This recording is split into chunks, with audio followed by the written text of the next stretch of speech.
Hello, and welcome to day 3 of our discussion on the power of being a woman.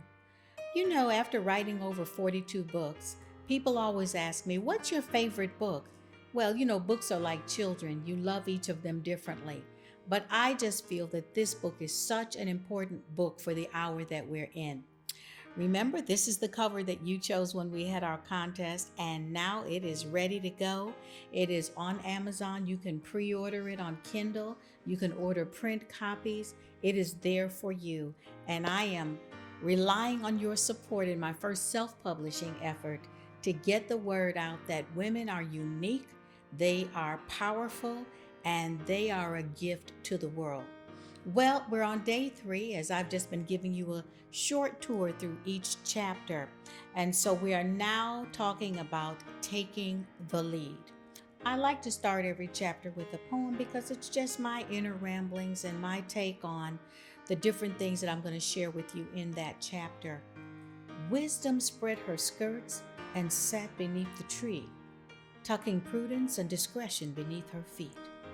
She flung insight around her shoulders to ward off the chill of foolishness and waited for those who were willing to listen to come.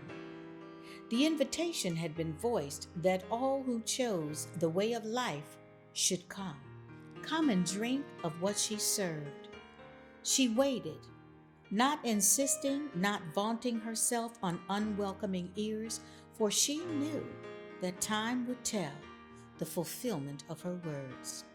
And so she waited, basking in the light she had been given, allowing it to keep her secure in all she knew. And when she spoke, her words were not wasted.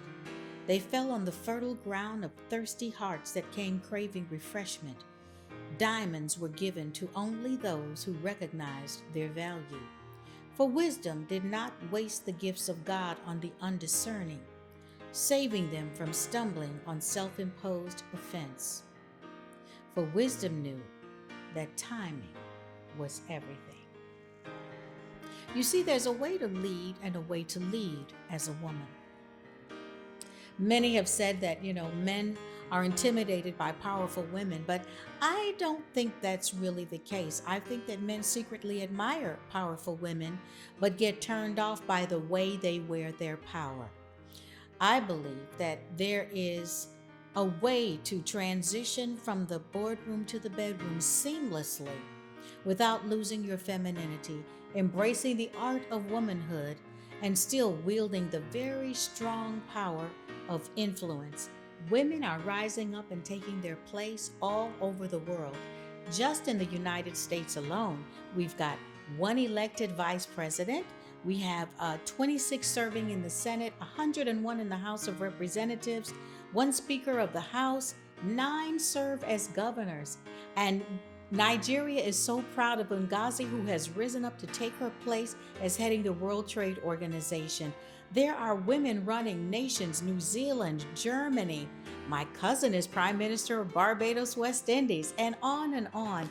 It is a time to celebrate the windows of heaven being open over us, favor being poured out on women as they take their place, wielding authority with femininity and graciousness. And I just, I love the story of Deborah in the Bible, because if there was ever a blueprint for doing this, she laid it out so clearly, and it's still relevant today. It notes that Deborah was not just a judge of Israel, but she was called a mother of Israel, which spoke of her nurturing heart for the nation, a heart that drew people to her and made them willing to follow her instructions and directions. She was also noted as a wife and a prophetess, and so she was grounded not just professionally, but personally and spiritually. I believe this is what gave her the balance when she addressed generals of the army, such as Barak, and reminded him that he was supposed to be fighting a war. And what did he say? He said, well, if you go with me, I'll go. Wow. There was no ego there. But I think that there was a mutual respect between the two of them where he was able to acknowledge her contribution towards him being able to have the strength to go into battle and win the fight. She was gracious enough to know when to lead and when to pull back. And I think that that is something that we must do as women. When we begin to grow hair on our chest and try to take the man's place, that's when it becomes hard to be a woman. Many people have said to me, "Oh, it's hard to be a woman." And I said, it's hard to be a woman only if you're trying to be a man. Being women is something that is intrinsic within us. It is our natural norm, and there's nothing there that should wear us out on any given day. Well, Deborah went with him to the battlefield, but she released him to fight. You see, we've got to know when to go forward and when to pull back. We've got to know when to draw the line and allow a man to be a man so that he rises to the occasion and fulfills his call. How are you leading in your place of work? How are you seen in the workplace? Are you seen as a woman in leadership or a leader that just happens to be a woman? There is a difference. Consider your leadership style. Is it one that releases people to rise up to be the best that they can be? Do you empower? Do you inspire?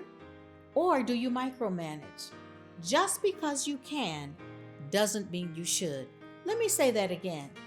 Just because you can doesn't mean you should. When we have a tendency to micromanage and do everything that we can do, it thwarts other people from the growth that they need to be experiencing.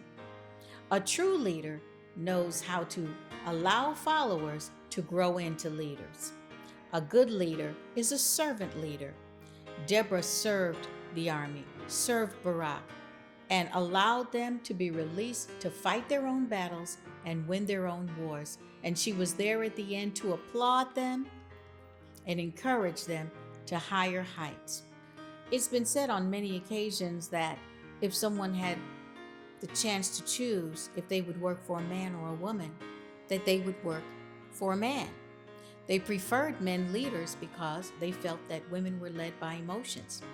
I believe that it's within our capacity to make clear and decisive moves in the marketplace, unmoved by our emotions, simply because we're aware of the power that is intrinsically a part of who we are.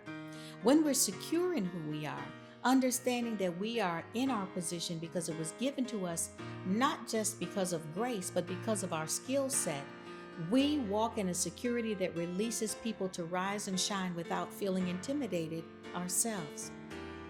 Think about your leadership style. It may not be in the business arena. It can be in your home. It can be your personal relationships. What's the countenance of those that surround you? Do they lean into you or do they pull back? Stop, take a check of how you lead, and let's continue the discussion again tomorrow.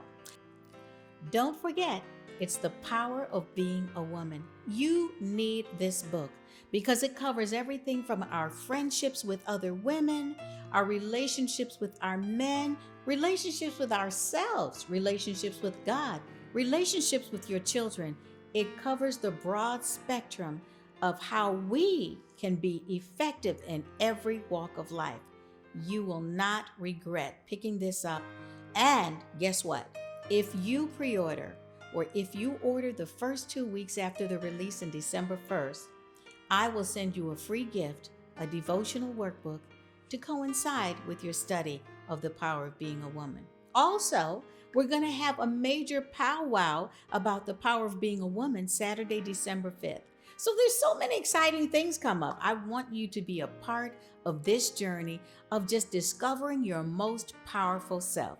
Don't forget, pick up your copy of The Power of Being a Woman today.